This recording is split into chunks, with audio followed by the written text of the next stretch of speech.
Okay, welcome to a video today about social media consumption. Just being aware of what you're consuming and how it affects you mentally, physically and emotionally. Okay, so I'm out today. This is a misty morning, and last night I was at a meeting, and I got back home and my wife and my stepson were watching a film. They said, "Do you want to watch it?" So I started to watch this film, and it turned out to be a bit of a horror. And while, it wasn't that graphic, there was part of me who's like, I'm not really enjoying this. And part of me wanted to just go off to bed and read, but I didn't. I stayed and I watched it.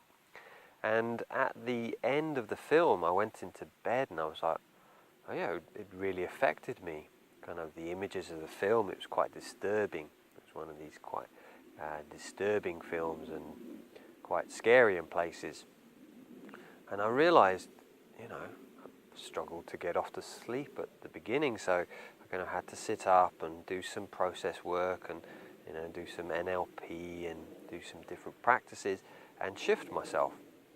And then, I felt a lot better. Went off to sleep and then got up this morning, felt fine.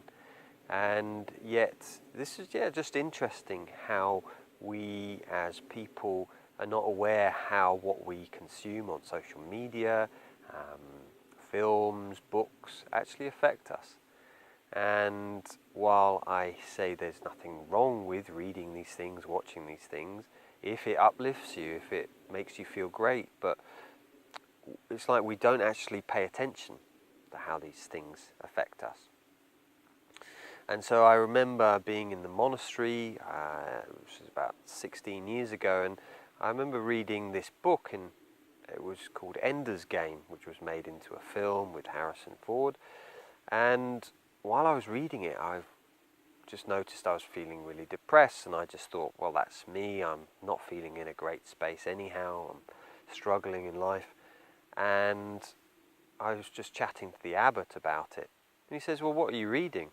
And I told him the story. And he said, well, a young boy taken away from their parents. And I'm thinking, oh, that's very much like my own childhood. And I thought, no wonder I'm feeling a bit traumatized by reading this. So I just started to become more aware of what I was reading. So instead I started to read more travel books.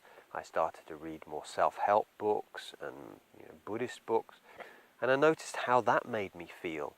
I noticed how it made me feel watching uplifting films like The Whale Rider or Good Will Hunting, these films which really inspired me. It's like, yeah.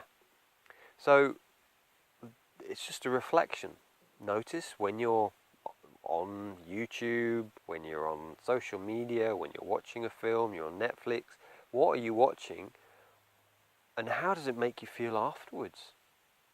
If it makes you feel, just note, okay, maybe I'll be more conscious of what I watch rather than watching what's suggested to me. Maybe I do some research. What are some really uplifting, inspiring films or TV shows which will make me feel great? And then watch those. And the same on social media, rather than consuming what's offered to you, maybe find some really uplifting channels on Facebook or pages and like them, and then start to watch those and kind of guide yourself. I want to watch stuff which really uplifts me and inspires me. So, just a reflection about social media and just consumption of media in general. So you can see the sun is just starting to peek through the sky there, so it's just starting to clear. So wishing you an amazing day, week, and many blessings to you.